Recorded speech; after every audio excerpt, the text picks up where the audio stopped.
হাতের মুষ্টির যেই মাটি, সুরমার পাড়ের মাটি, হুজুর এই মাটির মধ্যে একই স্বাদ একই গন্ধ।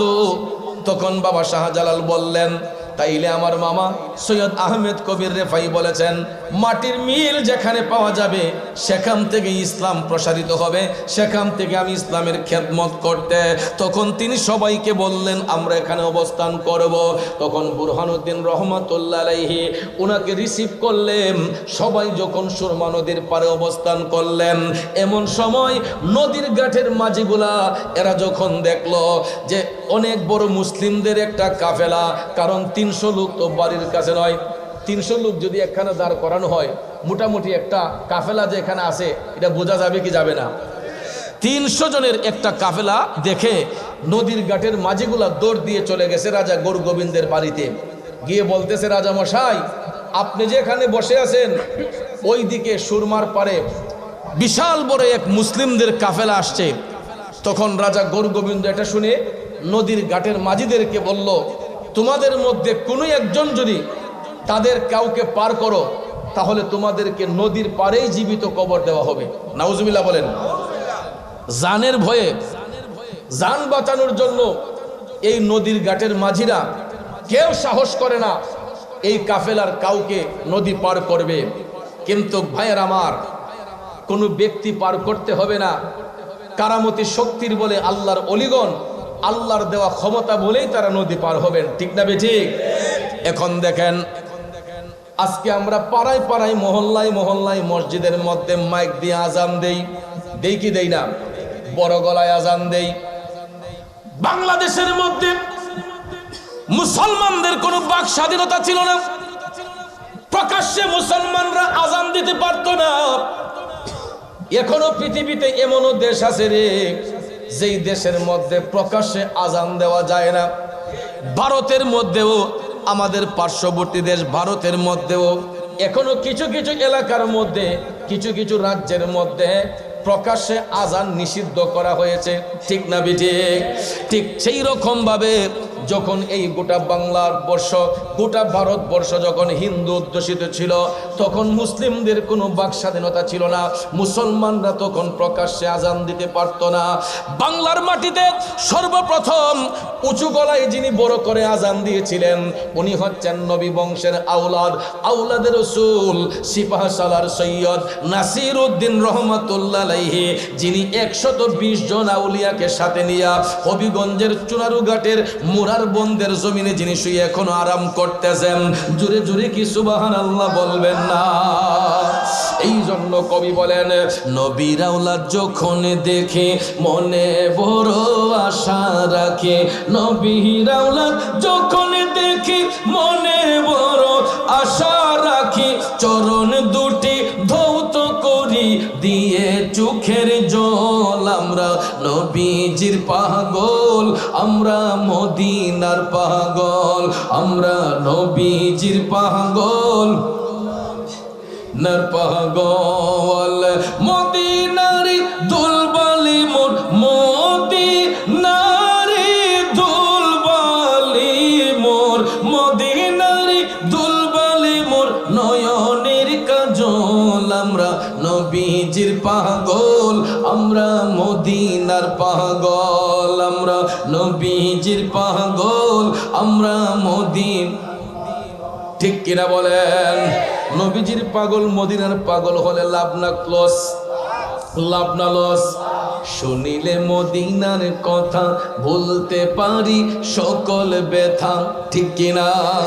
শুনিলে মদিনার কথা বলতে পারি সকল ব্যথা, শুনিলে মদিনার কথা বলতে পারি সকল ব্যথা, বুকের ভেতর ভেসে ওঠে প্রেমানন্দের ঢোল, আমরা নবীজির পাগল, আমরা মদিনার পাগল, আমরা নবীজির পাগল, আমরা মদিনার পাগল। ঠিক না বেঠে বন্ধু?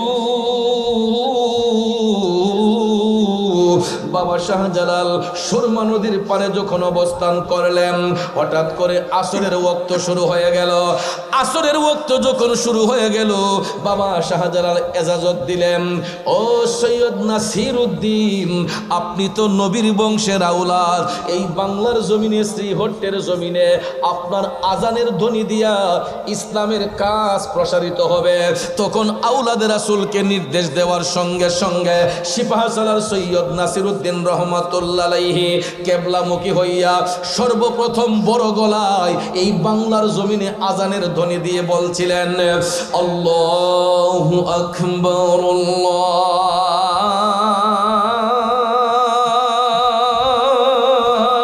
আল্লাহু আকবার। এই শব্দটার পাওয়ার আছে না নাই? এই শব্দটার পাওয়ার কতটুক হতে পারে?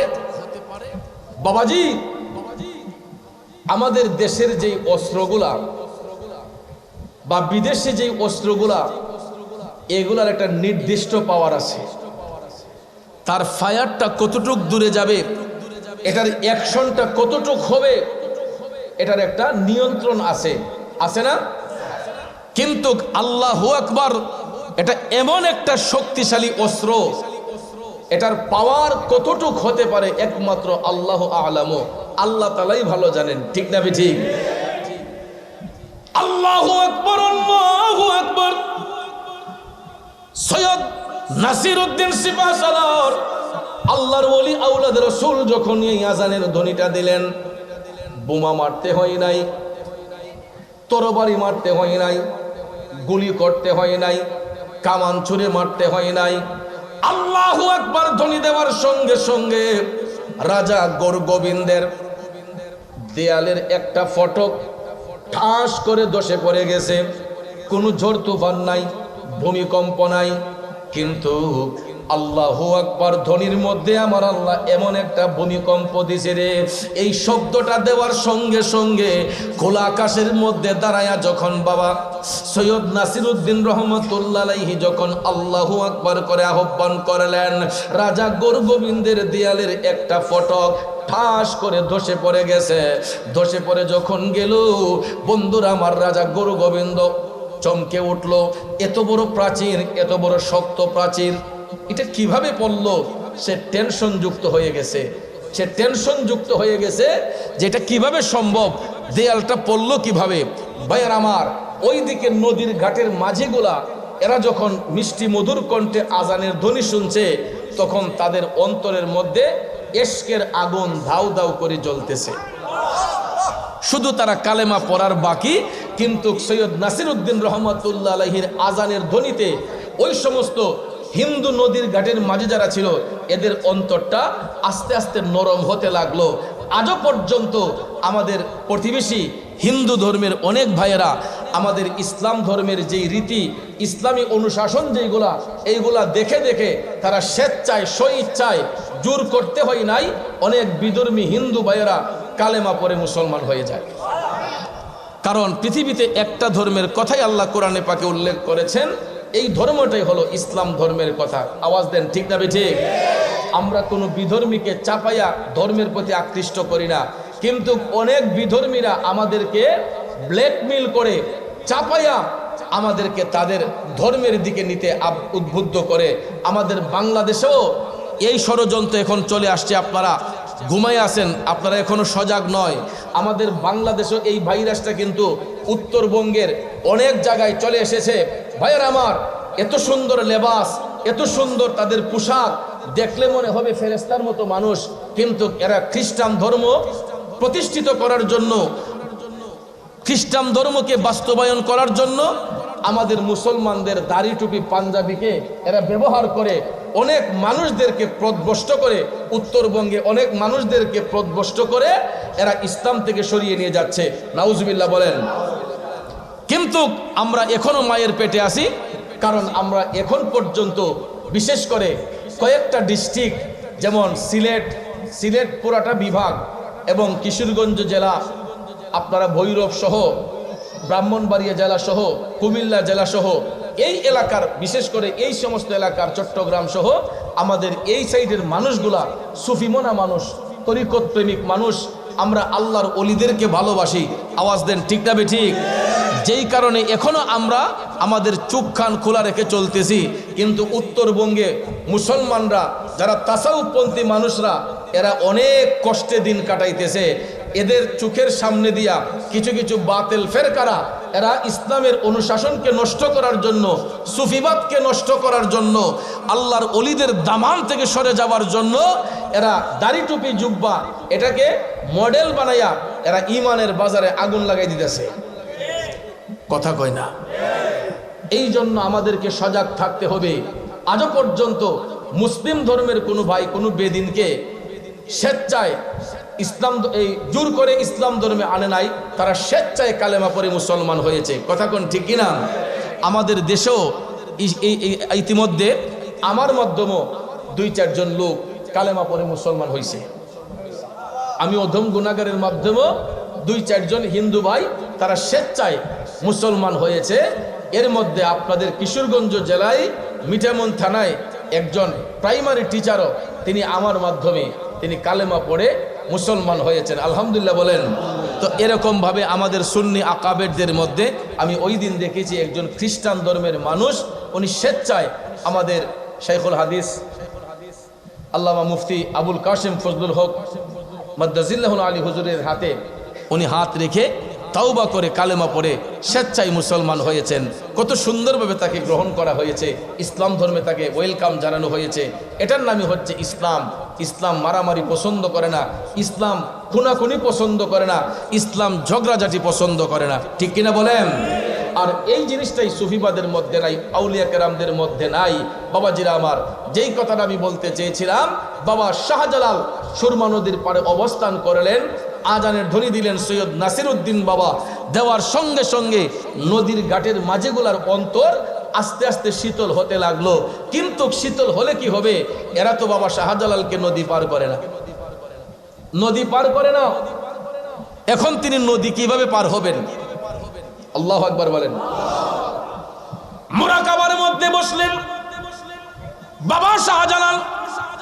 আসরের নামাজ শেষে মাগরিবের পূর্ব মুহূর্তে তিনি যখন নদীর পানে কেবলামুখী হয়ে মুরাকাবা করলেন, কারণ মুরাকাবা এটা এমন একটা জিনিস যেটাকে ইংরেজিতে বলা হয় মেডিটেশন, বাংলাতে বলা হয় সাধনা অথবা ধ্যান, আরবিতে বলা হয় মুরাকাবা, ইংরেজিতে বলা হয় মেডিটেশন, অর্থাৎ একাগ্র চিত্তে মৌলার প্রেমে বিলীন হয়ে যাওয়া। একাগ্র চিত্তে মৌলার প্রেমে বিলীন হয়ে যাওয়া, ফানা হয়ে যাওয়া, এটারে বলা হয় মুরাকাবা। আর মুরাকাবার নির্দিষ্ট একটা নির্জন স্থান প্রয়োজন, যেখানে বাচ্চাদের চিল্লাচিল্লি না হয়, যেখানে মানুষের ডিস্টার্ব না হয়। এই সমস্ত নির্জন জায়গার মধ্যে মুরাকাবা করলে আমার মৌলা পাকের কুদরতি আদালত থেকে অনেক কিছু হাসিল করা যায়। কিন্তু আমরা তো বর্তমানে মুরাকাবা করব দূরের কথা, ওয়াক্তের নামাজগুলোই তো পড়ি না। তাহাজ্জুদ পড়ব দূরের কথা, মুরাকাবা মুশাহাদা করব দূরের কথা। আমরা তো সঠিকভাবে 5 ওয়াক্ত নামাজটাই পড়তে চাই না। আবার আমরা মুসলমান পরিচয় দেই, বড় বড় গলায় চাপা মারি। ফতুয়ার কোনো অভাব নাই, চাষটলো বইলে দেখবেন আমাদের চাইতে বড় বড় ফতুয়াবাজ লোক আছে, আছে না? শাসটল মুফতির অভাব নাই আমাদের দেশে, শাসটল মুফতির অভাব আছে? অভাব নাই। কিন্তু হক্কানি আলেম ওলামা, হক্কানি মুফতির অভাব এখনো দুনিয়াতে আছে। তো যেই কথাটা আমি বলতে চেয়েছিলাম, বাবাজি, বাবা শাহজালাল মুজাররদ ইয়ামনি রহমাতুল্লাহ আলাইহি তিনি মুরাকাবার মধ্যে গেলেন, একাগ্র চিত্তে মৌলার ধ্যানে গেলেন। যাবার পরে তিনি যখন মৌলার প্রেমে বিলীন হয়ে গেলেন, আমার আল্লাহ রাব্বুল আলামিন কুদরতের জবান দিয়া বাবা শাহজালালকে জানিয়ে দিলেন, এ শাহজালাল, এ শাহজালাল, তোমার নামাজের মুসল্লাটা তুমি পানির উপরে বিছাইয়া দাও, পানিটাকে তুমি জমিন বানাইয়া দাও, তুমি পানির উপরে তোমার নামাজের মুসল্লাটা বিছাইয়া দাও। সুবহানাল্লাহ। কল কুদরতিভাবে মৌলা পাক যখন ইশারা করেছেন, বাবা শাহজালাল মুরাকাবা মুশাহাদা শেষ করে আমার মৌলা পাকের আদেশ পাইয়া, তিনি মৌলা পাকের আদেশ পাইয়া নবীজির মোহব্বত অন্তরে নিয়া বাবা শাহজালালের নামাজের মুসল্লাটা যখন নদীর উপর বিছাইয়া দিলেন, আমি সঞ্চারাবাসীর কাছে জানতে চাই, এই যে এখানে একটা নামাজের মুসল্লা টেবিলে দেওয়া হয়েছে, আপনারা বলুন যদি এটা একটু গাঢ়, এই নামাজের মুসল্লাটার ওজন কয় কেজি হবে? 1.5 থেকে 2 কেজি। 1.5 থেকে 2 কেজি। আমি ধরলাম একটা নামাজের মুসল্লার ওজন না হয় 5 কেজি হয়ে গেল, হবে তো না? ওই ধরলাম 5 কেজি হয়ে গেল। আপনারা বলেন 5 কেজি ওজনের একটা নামাজের মুসল্লা পানির উপর বাসাইয়া বিছাইয়া 40 কেজি, 50 কেজি, 60 কেজি, 70 কেজি, 80, 100-র উপরে একটা মানুষ যদি এটার উপরে দাঁড়ায়, এটা কি বাসার কথা না ডুবার কথা? বাসার কথা না ডুবার কথা? অবশ্যই এটা ডুবে যাওয়ার কথা, ঠিক কিনা কন? এখন আপনারা বলেন 1.5 কেজি 2 কেজি ওজনের নামাজের মুসল্লাটা পানির উপর বিছাইয়া 60-70 কেজি ওজনের মানুষটারে যদি আমার আল্লাহ ইচ্ছা করে তোলার মতো পাতলা বানাই দিতে পারে কি পারে না? এটাই আমার আল্লাহ প্রমাণ করলেন। আমি আল্লাহ পাহাড়কে সমুদ্র বানাই, সমুদ্রকে পাহাড় বানাই, ঠিক না ঠিক? আল্লাহ রাব্বুল আলামিন বলতেছে আমি সমুদ্রকে পাহাড় বানাই, পাহাড়কে সমুদ্র বানাই, মরারে জিন্দা করি, জিন্দারে মরা করি। সবকিছু কার হাতে? জোরে বলেন কার হাতে? এ সংসারের প্রেমিক বাবাজিরা, গভীর মনোযোগ। আল্লাহ রাব্বুল আলামিন যদি চায় এত ওজনদারি একটা মানুষকে তোলার মতো পাতলা বানাইয়া দিতে, আমার আল্লাহ পারবে কি পারবে না? কথা বলেন পারবে কি পারবে না? ঠিক বাবা শাহজালালের বেলায় এটাই হইল। ওনার কারামত, সর্বপ্রথম যেই কারামতটা প্রকাশ হয়েছিল, বাবা শাহজালাল মুজারদিয়া মুনি রহমাতুল্লাহ আলাইহি নামাজের মুসল্লার মধ্যে যখন বসলেন, নামাজের মুসল্লার মধ্যে যখন তিনি বসলেন, হঠাৎ করে দেখা যায় এটা নৌকার কাজ করতেছে। তিনি নিচের দিকে যায় না, বরঞ্চ ভাসমান হইয়া তিনি নিজে পার হন নাই, 360 জনের কাফেলা নিয়া এই নামাজের মুসল্লা দিয়া সুরমা নদী পাড়ি দিলেন। জুড়ে কি সুবহানাল্লাহ বলবেন না? এই জন্য কবি বলেছেন 360 ওলি নিয়ে সুরমা নদী পাড়ি দিয়ে, 360 ওলি নিয়ে সুরমা নদী পাড়ি দিয়ে, সিলেট আসেন প্রচারিতে, সিলেট আসেন প্রচারিতে মদিনার ইসলাম। আমরা কি ভুলে গেলাম শাহজালালের নাম?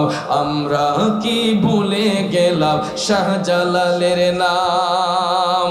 ইতিহাসে আজও তিনি চির অম্লান। আমরা কি ভুলে গেলাম শাহজালালের নাম? কষ্ট হচ্ছে আমার বাবাজিরা, গভীর মনোযোগ। বাবা শাহজালাল কারামতি শক্তির বলে নদী পার হইলেন।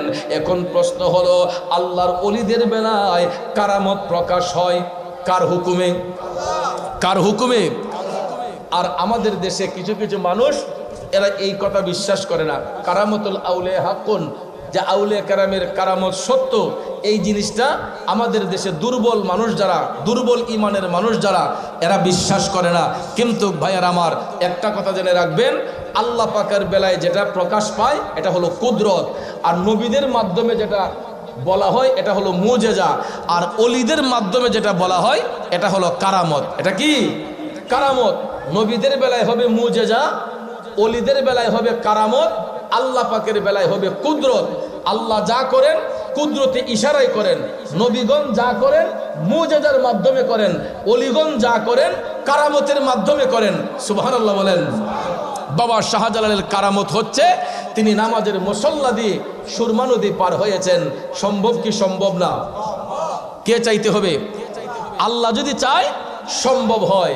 কারণ দেখেন, বাবা শাহজালালের আলোচনা তো পরেই রাখলাম, আপনি বর্তমানে দেখেন আমরা যে বিমান যুগে এক দেশ থেকে আরেক দেশে যাইনিও, বিমান দিয়া এক দেশ থেকে আরেক দেশে আমরা পাড়ি দিই, একটা বিমান ছোট হইলেও একটা বিমানের মধ্যে 1 থেকে 150 জন লোক ধরে, হেলিকপ্টারে হয়তো 4 জন লোক যাতায়াত করতে পারে, কিন্তু আকাশপথে যে বিমান এক দেশ থেকে আরেক দেশে পাড়ি দেয়, একটা বিমানের মধ্যে সর্বনিম্ন 200 যাত্রী, সর্বোচ্চ 1000 যাত্রী নিয়েও বিমানগুলো আকাশপথে উঠতে পারে, পারে কি পারে না? ভাইয়ার আমার, বাংলাদেশের যেই বিমানগুলো আছে আমাদের বাংলাদেশ এয়ারলাইন্সে, আমি দেখেছি এগুলার মধ্যে প্রায় 400-450 যাত্রী নিয়ে এক দেশ থেকে বিমান আরেক দেশে যায়। তো 400 যাত্রীর ওজন কত হতে পারে? এই 400 যাত্রীর সাথে আরো এই পরিমাণ মালামালও আছে। কথা কোন ঠিক না বেঠিক? তাহলে মানুষের আবিষ্কৃত, মানুষের জ্ঞান দিয়ে প্রয়োগ করে একটা উড়োজাহাজ দিয়ে যদি আকাশপথে 400-500 যাত্রী যদি এক দেশ থেকে আরেক দেশে উড়া দিয়া যাইতে পারে, আল্লাহর ওলিগণ কারামতি শক্তির বলে তারা পানির উপর দিয়া বিচরণ করতে পারবে কি পারবে না? এই বিশ্বাস আপনাদের আছে না নাই? কিন্তু মুনাফিক বেঈমানরা এটা স্বীকার করে না। মুনাফিক বেঈমানরা আল্লাহর ওলিদের কারামত বিশ্বাস করে না। কিন্তু বাবা শাহজালাল নামাজের মুসল্লা দিয়ে নৌকা বানাইয়া সুরমা নদী পাড়ি দিলেন। নদী পার হওয়ার পরে দেখা যায় মাগরিবের টাইম হয়ে গেল। মাগরিবের সময় যখন হয়ে গেছে তখন সৈয়দ নাসিরউদ্দিন সিপাহসালাকে বললেন, ও আওলাদ রাসূল, নদীর ওই পারে আজান দিলেন, এই পারে আজান দিব কে? আসরের আজান দিয়েছিলেন ওই পারে, আর মাগরিবের আজান দিয়েছেন নদীর পার হইয়া আরেক পারে, তিনি ওই পারে যাইয়া, বন্ধুরা আমার বাবাজিরা, মাগরিবের আজান দেওয়ার জন্য আবার কিবলামুখী হইয়া তিনি যখন দাঁড়াইয়া বলতেছেন, আল্লাহু আকবার, আল্লাহু আকবার, আল্লাহু আকবার,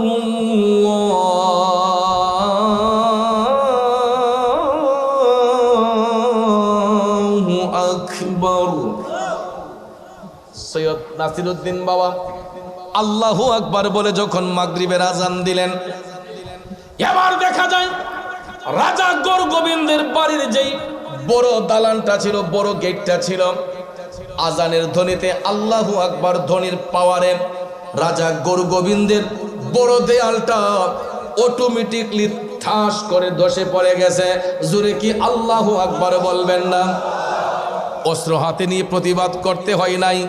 এই রাজাদেরকে পরাজিত করার জন্য বোমা হাতে নিতে হয় নাই, অস্ত্র হাতে নিতে হয় নাই, লাঠি হাতে নিতে হয় নাই। বন্ধুরা আমার বাবাজিনা গো, আল্লাহর ওলিগণ তাদের কারামতি শক্তির বলে আল্লাহর জিকির দিয়া, নবীর দুরূদ শরীফ দিয়া মানুষের অন্তর এমনভাবে নরম করে দিয়েছে, আগুনের কাছে মোম রাখলে যেই রকম গলে যায়, ঠিক সেই রকম ভাবে ইমানদারদের সঙ্গে বেঈমানরা যখন আইসা মিলিত হয়, অনেক সময় যাদের নসিবে আল্লাহ হেদায়েত রেখেছেন, এরা যখন ওলিদের সোহবতে আসে তখন দেখা যায় আল্লাহর ওলিদের সোহবতে আসার কারণে ওই লোকটা পরশের সঙ্গে ঘষাঘষি কইরা দামি হইয়া যায়। যেই কারণে দাদা হুজুর লিখেছিলেন, তুমি পরশ আমি লোহা, ও দয়াল দেখিবারে পাই, দয়াল দেখিবারে পাই, ওরে পরশের কিরণে লোহা স্বর্ণ দেও বানাই গো মুর্শিদ, এই ভিক্ষা চাই তোমার প্রেমাগুনে আমায় পইরা করো ছাই, আমি এই ভিক্ষা চাই তোমার প্রেমাগুনে আমায় পইরা করো ছাই। বন্ধু, আল্লাহর ওলিদের প্রেমে যারা পড়ে গো, এদের অন্তর চক্ষু পরিষ্কার হইয়া যায়, এদের কাশফুল কলব হইয়া যায়। অন্তর চক্ষু যার পরিষ্কার হয়, ওই ব্যক্তি জাহিরি চোখ দিয়া দুনিয়া দেখে, আর অন্তর চোখ যার পরিষ্কার হয়, ওই চোখ দিয়া আল্লাহর আরশ পর্যন্ত দেখতে পায়। আরো জোরে কোন সুবহানাল্লাহ।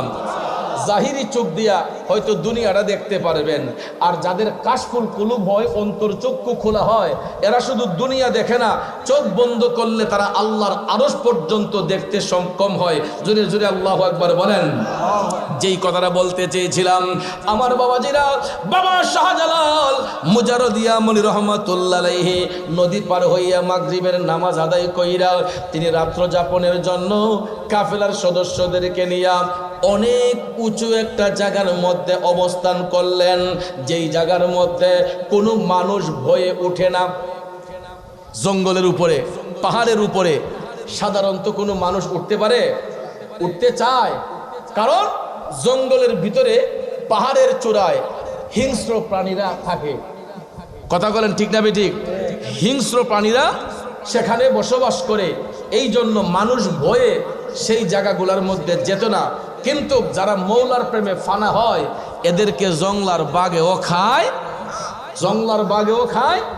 শাহজালাল মুজাররদিয়া মনি রহমাতুল্লাহ আলাইহি ওনার কাফেলা নিয়ে তিনি এমন একটা জায়গার মধ্যে গিয়ে অবস্থান করলেন যেখানে কোনো মানুষ ভয়ে যায় না, কিন্তু আল্লাহর ওলিগণ দিনের কাজ আঞ্জাম দেওয়ার জন্য, ইসলামকে প্রসারিত করার জন্য তারা জীবনের মায়া করে নাই। তারা তাকওয়া অর্জনের মাধ্যমে নবীর মহব্বত অন্তরে নিয়া আল্লাহর উপর ভরসা রেখে সেই পাহাড়ের চূড়ায় বৈশা তারা যখন জিকির করেছেন, লা ইলাহা ইল্লাল্লাহ, লা ইলাহা ইল্লাল্লাহ, ও লা ইলাহা ইল্লাল্লাহ, লা ইলাহা ইল্লাল্লাহ, লা ইলাহা ইল্লাল্লাহ, লা ইলাহা ইল্লাল্লাহ,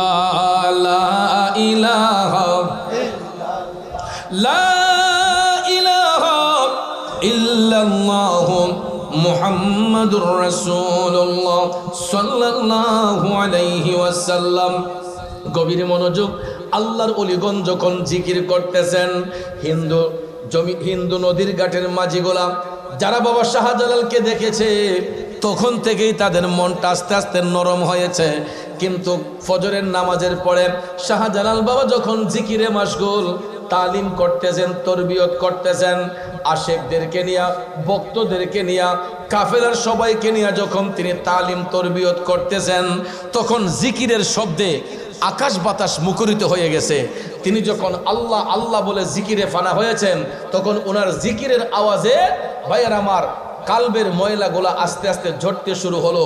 হিন্দু নদীর ঘাটের মাঝিগুলা এই জিকিরের আঘাতে, জিকিরের আওয়াজে এদের মন নরম হইয়া এরা আস্তে আস্তে কইরা বাবা শাহজালালের কাছে যাইয়া 2 জন 4 জন করে এরা কালেমা পইরা মুসলমান হইতে হইতে দেখা যায় এই এলাকার যত হিন্দু অধ্যুষিত মানুষ ছিল সবাই বাবা শাহজালাল মুজাররদিয়া মনি রহমাতুল্লাহ আলাইহির ওসিলায় কালেমা পইরা মুসলমান হইছে। আরো আস্তে কোন সুবহানাল্লাহ। এখন আপনারা বলুন, একটা লোক রেও বাবা শাহজালাল কি লাঠি দিয়ে পিটাইছেন? বোমা মারছেন? এটেম বোমা দিছেন? কোন শক্তি প্রয়োগ করছেন?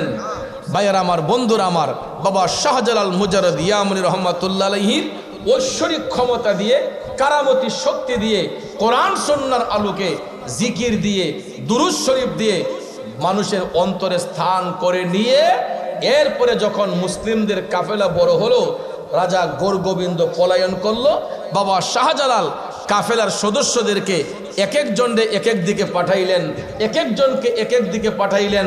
শাহবরান বাবার এক জায়গায় পাঠালেন। এই 360 আউলিয়ার অন্যান্য অলিদেরকে এক একজনকে ইশারা করে এক এক জায়গায় পাঠাইছেন। আমি একটা জিনিস অবজারভেশন করে দেখেছি, প্রত্যেক 360 আউলিয়ার মধ্য হতে যারা আল্লাহর অলিরা যেই দিকে গেছেন, সবাই তারা এমন একটা জায়গা বাইছে নিছেন, প্রত্যেকটা জায়গা ছিল পাহাড়ের উপরে। আপনি এখনো শাহজালাল বাবার মাজারে যান, আপনি দেখবেন মাজার শরীফটা কতটুকু পড়ে। যদি এখন আধুনিকভাবে সিঁড়ির ব্যবস্থা করা হয়েছে, উঠানামার সুন্দর ব্যবস্থা করা হয়েছে, কিন্তু যখন তিনি সেই জায়গায় অবস্থান করেছিলেন, আপনারা বলেন তো তখন কি এরকম কোনো সিঁড়ির ব্যবস্থা ছিল? তখন নিচ থেকে দেখা যেত পাহাড়ের একটা চূড়া অনেক উপরে। এই জায়গার মধ্যে আল্লাহর অলিগণ মৌলাকে পাবার জন্য তারা ব্যস্ত ছিলেন, তারা মুরাকাবা মুশাহাদা করেছেন। শাহপুরান বাবার মাজার শরীফে গিয়ে দেখবেন ওনার মাজার শরীফটা কতটুক উপরে, 360 আউলিয়ার। এই পর্যন্ত আমি যতজন আল্লাহর অলির মাজার জিয়ারত করেছি, 360 আউলিয়ার প্রত্যেক অলিদের মাজার শরীফ উঁচু উঁচু জায়গার মধ্যে, এবং তারা এক সিরিয়ালভাবে আমি অবজারভেশন করে দেখেছি, সেই সিলেট থেকে শুরু করে আমাদের এখান পর্যন্ত বাংলার শেষ সীমানা পর্যন্ত 360 আউলিয়ার কাফেলা যারা গেছে একবারে সমানভাবে তারা এক একজন এক এক দিকে গিয়া দিনের কাজকে প্রসারিত করেছেন, দিনের কাজ আঞ্জাম দিয়েছেন। আজকে তাদের পদধূলিতে, তাদের ত্যাগের বিনিময়ে আজকে আমরা ইসলামের সুদা পান করতে পেরেছি, যাদের উসিলায় এত সুন্দর পরিবেশ আজকে আমরা পাইলাম। মূর্খ ভণ্ডদের কারণে আজকে অলিদের বদনাম হচ্ছে, এবং কিছু কিছু তৌহিদি জনতার নামে একটা দল বের হয়েছে, যারা তৌহিদি জনতার স্লোগান দিয়ে এরা আর কোনো জায়গায় যায় না, মন্দিরে হামলা করে না, গির্জায় হামলা করে না, বরঞ্চ মন্দিরে গিয়ে গীতা পাঠ করে, গির্জায় গিয়া এরা বৎসনা করে, আর আল্লাহর অলিদের মাজার গিয়া ভাঙ্গে, কোরআন শরীফে আগুন দেয়। আছে না নাই? এখন ইমান দুর্বল হয়ে গেছে কেন বলেন? আছে না নাই? যেই ব্যক্তি মাথায় টুপি, মুখে দাড়ি, পরনে পাঞ্জাবি জুব্বা লাগায়া হিন্দুদের মন্দিরে গিয়া গীতা পাঠ করতে পারে, তাদের সঙ্গে গিয়া উঠা বসা করতে পারে, আপনারা বলেন ওই ব্যক্তির মধ্যে কি ঈমান থাকে? ওই ব্যক্তির মধ্যে ঈমানের লেশ থাকে? যদি বুঝতাম ওই ব্যক্তিটা গির্জাতে যাইয়া, মন্দিরে যাইয়া কোরআন শরীফের সাফাই গাইতেছে, তাদেরকে দিনের দাওয়াত দিচ্ছে যে আপনারা ইসলামের পথে আসেন, তারপরে সেটা মানা যেত। কিন্তু গিয়ে বলে কি যে আমরা সবাই মিলেমিশে ভাই ভাই, হিন্দু মুসলিম ভাই ভাই। এরপরে দেখেন তাদের মন্দিরে গিয়ে গীতা পাঠ করে। কোনো হিন্দু ভাই কি বলেছে যে আমাদের মন্দিরে আইসা গীতা পড়েন? কোনো হিন্দু ভাই কি বলেছে মন্দিরে আইসা আমাদের গীতা পাঠ করেন? এগুলা এক্সেস বাড়াবাড়ি, এগুলার দ্বারাতে আমার হিন্দু ধর্মের ভাইরা এরা আরো বিব্রত বোধ করে। আমরা গিয়ে যখন তাদেরকে তাদের এবাদতের মধ্যে, তাদের উপাসনার মধ্যে গিয়া আমরা যখন গিয়া নাক গলাতে চেষ্টা করি, হিন্দু ধর্মের ভাইরা এরা ইতস্ততা বোধ করে এবং এরা এটা তিক্ততা বোধ করে। কথা বলেন ঠিক না বেঠিক? কারণ তারা তাদের ধর্ম পালন করুক। রসুল বলেছেন যার যার ধর্ম তারকে পালন করতে দেন। আমার দরকারটা কি? আমি তাদের সঙ্গে গিয়ে উঠা বসা করব, তাদের ধর্মের সাফাই গাইব। আমি আমার ধর্মের কথা না বলে আরেক ধর্মের কথা আমি কেন গিয়ে সাফাই গাইব? কারণ পৃথিবীর মধ্যে সবচেয়ে বড় ধর্ম হচ্ছে ইসলাম ধর্ম। আওয়াজ করেন ঠিক না বেঠিক? এর চাইতে উত্তম ধর্ম আর কোনোটা হতে পারে? বলেন হতে পারে? তাহলে ভাইয়ের আমার ভুলে যাবেন না, এই দেশ অলি আল্লাহর দেশ। এই দেশে ইসলাম কায়েম করেছেন আল্লাহর অলিগণ। এই দেশে ইসলামের সুদা পান করানোর ব্যবস্থা করে দিয়েছেন আল্লাহর অলিগণ। অদ্যাবধি পর্যন্ত আল্লাহর অলিগণ যদি এই জমিনে বিচরণ না করতেন, রাজা গৌরগোবিন্দের অত্যাচারে, হিন্দুদের অত্যাচারে এখন আমরা হিন্দু সমাজে নিমজ্জিত থাকতাম। এই ভাইয়ার আমার ইতিহাস পড়ে দেখবেন, এই মুসলমানরা জমিদারদের বাড়ির সামন দিয়ে জুতা পাও দিয়ে যেতে পারে নাই। এই মুসলমানরা হিন্দু জমিদারদের বাড়ির সামন দিয়ে মাথায় ছাতা মাথায় দিয়ে যেতে পারে নাই। ছাত্রী ডেরে বাইঙ্গা বগল লাগছে। আপনারা মুঘল ইতিহাস পড়ে দেখবেন, ভারতবর্ষের ইতিহাস পড়ে দেখবেন, হিন্দুরা যখন শোষণ করেছিল, মুঘল শাসনের পরে হিন্দুরা যখন শোষণ করেছে, তখন ভাইয়ার আমার হিন্দু রাজ্য যখন কায়েম হয়েছে, তখন মুসলমানদের বাক স্বাধীনতা ছিল না। এরা আমাদের মুসলিম নারীদেরকে ক্লাব গড়ে, তাদের একটা নাচ ঘর থাকতো প্রত্যেক জমিদারদের বাড়িতে, যেরকম ভাবে হল রুম বিভিন্ন জায়গার মধ্যে দেখা যায়। হিন্দু জমিদারদের বাড়িতে আমি নিজেও দেখেছি, এই স্মৃতিগুলা এখনো দেখা যায়। ব্রাহ্মণবাড়িয়া জেলায় আমি কাইতলা একটা জমিদার বাড়ি আছে, নবীনগর উপজেলায়।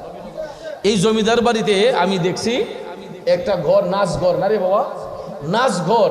তা আমাকে এক ভদ্রলোক বলছে, হুজুর এটা কিতা বুঝছেন নি? আমি কিতা? এটার মধ্যে হিন্দু জমিদাররা, যেই জমিদার এখানে ছিল, সে মুসলিম নারীদেরকে পাতলা কাপড় পরাইয়া, কোনো সময় কাপড়ও থাকতো না।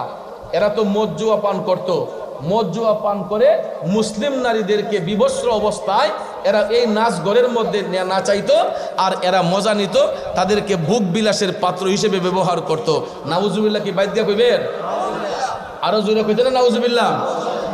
এই রকম ভাবে হিন্দু জমিদাররা মুসলমানদেরকে নির্যাতন করেছে।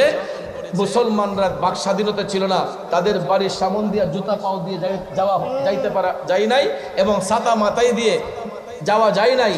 আজকে এই অত্যাচার নিপীড়ন থেকে আমাদের ইমান আমলকে হেফাজতের ব্যবস্থা করে দিয়েছেন আল্লাহর অলিগণ এসে। কথাগণ ঠিক না বেঠিক? এই জন্য আগেই বলেছিলাম যে খার উসিলায় সিন্নি খাইলায় মোল্লা সিল্লায় না।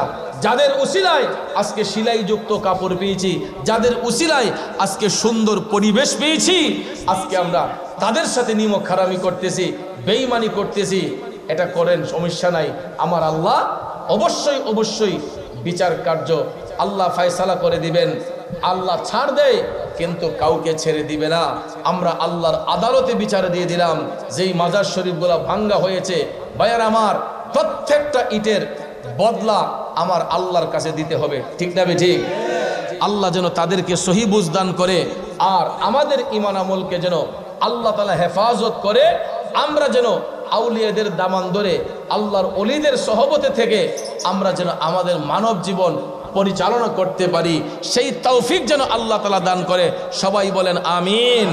তো যাক ভাইয়ের আমার, শানে বেলায়ত, সেই সাথে আম্মা জান খাতুনে জান্নাত মা ফাতেমাতুজ জাহরা রাদিয়াল্লাহু তাআলা আনহার বিষয়ে আমাকে আমার ভাইজান, আমার মসজিদের নিয়মিত মুসল্লি, এখানে অনেকেই আমি দেখতে পাচ্ছি, আমি একটা পেজ অনুমান করে বলতেছি, অনেকেই আমার মসজিদে জুমা পড়েন। আমি সঞ্চারা গ্রামের অনেকেই আমাকে বলেছে, হুজুর আমরা তো আপনার সাথে জুমা পড়ি। আমি ভৈরব বাস স্ট্যান্ডে আল্লামা হাফেজ তুফাজ্জল হোসেন ভৈরবী সাহিবের ওফাতের পরে সেখানে আমি খেতাবত করতেছি। তো আলহামদুলিল্লাহ এখন পর্যন্ত আমি সম্মানের সহিত এখানে আছি। আমাকে মসজিদ কমিটি সহ আমার মুসল্লিনে কেরাম যথেষ্ট পরিমাণ আমাকে ইজ্জত করেন। আমি তাদের ইজ্জত অনুসারে, তাদের দেওয়া ইজ্জত অনুসারে আমিও চলার চেষ্টা করি। দোয়া করবেন ভবিষ্যতে যাতে তাদের ভালোবাসা নিয়ে চলতে পারি। এখানে উপস্থাপক যিনি ছিলেন উনিও আমার নিয়মিত মুসল্লি। আরও অনেকেই এখানে আছেন যারা আমার সাথে জুমার নামাজ আদায় করেন। আমি প্রতিদিন জুমাতে এক একটা বিষয়ের উপর আলোচনা করি, প্রতিদিন জুমার মধ্যে এক একটা টপিক নিয়ে আলোচনা করি। তো আজকে শানে বেলায়ত এবং আম্মা জান খাতুনে জান্নাত সম্পর্কে আসলে দেখেন, বক্তার বক্তব্য শ্রুতি মাধুর্য হয় সাউন্ডের কারণে, আর শ্রোতার আকর্ষণে বক্তার বক্তব্য হয়। এই জন্য একটা আলোচনাকে গুছাতে হলে, একটা আলোচনা উপস্থাপন করতে হলে আগে এটারে স্টাডি করতে হয়। ঠিক না বেঠিক?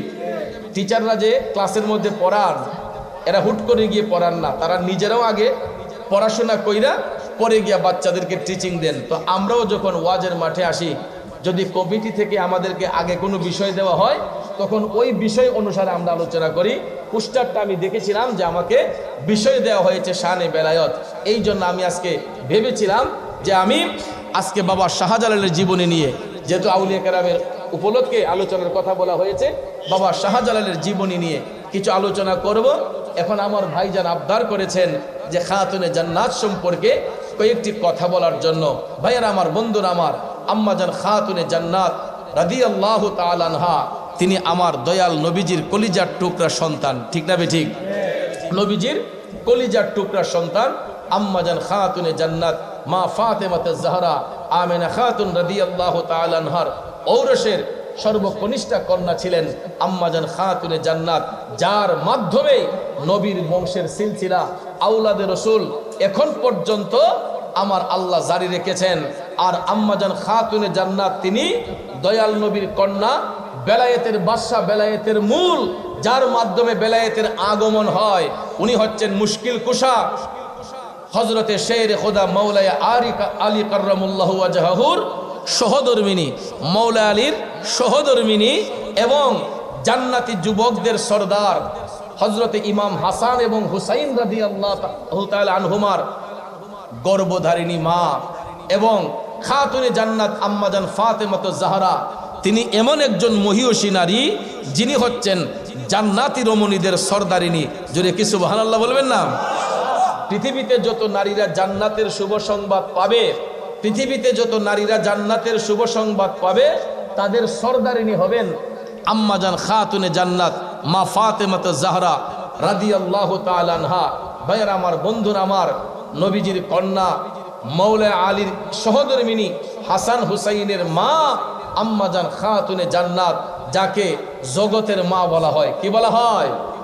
এই জন্য কবি বলেছেন, কি জননী ছিলেন দেখো মা ফাতেমা, মা বলে ডেকে দিলেন দয়াল খোদাই রে, দয়াল খোদাই। জান্নাতি সরদার যিনি, জান্নাতি সরদার যিনি, তার তুলনা নাই। মায়ের কদমের নিচে জান্নাত দিলেন খোদাই। আমার মায়ের মতো আপনজন, মায়ের মতো আপনজন ত্রিভুবনে নাই। মায়ের কদমের নিচে জান্নাত দিলেন খোদাই। মায়ের কদমের নিচে জান্নাত দিলেন খোদাই। কষ্ট হচ্ছে আমার বাবাজিরা, বন্ধু। খাতুনে জান্নাত তিনি এমন একজন মহিষী নারী, তিনি আমারও মা, আমার বাবারও মা, আমার দাদারও মা, 14 গোষ্ঠীর মা। এই মা মানে আমাদের গর্ভধারিণী মা নয়, তিনি আমাদের রুহানি মা। ঠিক না বেঠিক? তিনি রুহানি মা। পৃথিবীর যত জান্নাতি রমণী রয়েছে এবং জান্নাতি পুরুষ যারা হবে, তাদের সর্দার ইমাম হাসান এবং হুসাইন। আর জান্নাতি রমণীদের সর্দারিনী খাতুনে জান্নাত আম্মাজান ফাতেমা। এই জন্য তিনি জগতের মা, যাকে স্বয়ং রব্বুল ইজ্জত এই লকব দিয়েছেন, উপাধি দিয়েছেন। এই জন্য ভাইয়ের আমার, আম্মাজান খাতুনে জান্নাত রাদিয়াল্লাহু তাআলা আনহার মাজার শরীফ আপনারা অনেকেই মদিনা শরীফ গেলে জিয়ারত করতে সক্ষম হন।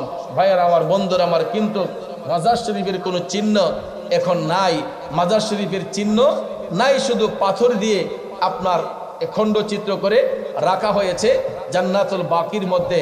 ভাইয়ার আমার, বন্ধুরা আমার, অন্তর শিহরিত হয়ে উঠে এই জান্নাতুল বাকিতে গেলে, যেখানে 10,000-এর উপরে সাহাবী শুয়ে শুয়ে আরাম করছেন, যেখানে 10,000-এর উপরে সাহাবী শুয়ে আরাম করছেন, কিন্তু এক সময় তাদের মাজার শরীফের স্মৃতিচারণ ছিল। এইগুলা কালের বিবর্তনে ভেঙ্গে সমতল করে দেয়া হয়েছে। বন্ধুরা আমার, বাবাজিরা আমার, এই বিষয়ে আমি বিস্তারিত আলোচনা ভবিষ্যতে কোথাও আসলে খাতুনে জান্নাতের প্রেমের আলোচনা আপনাদেরকে শোনাবো। রাত 2টা ওভার হয়ে গেছে। আমার মনে হয় বন্ধুবর তাহির সাহেব আমাদের খুব কাছাকাছি চলে আসছেন, বিশ্ব রোড ক্রস করছেন। তিনি এখনো পর্যন্ত তিনি আমাদের রাস্তার মধ্যে রয়েছেন, তিনি আসতেছেন। তো আপনারা কি অধৈর্য হয়ে গেছেন?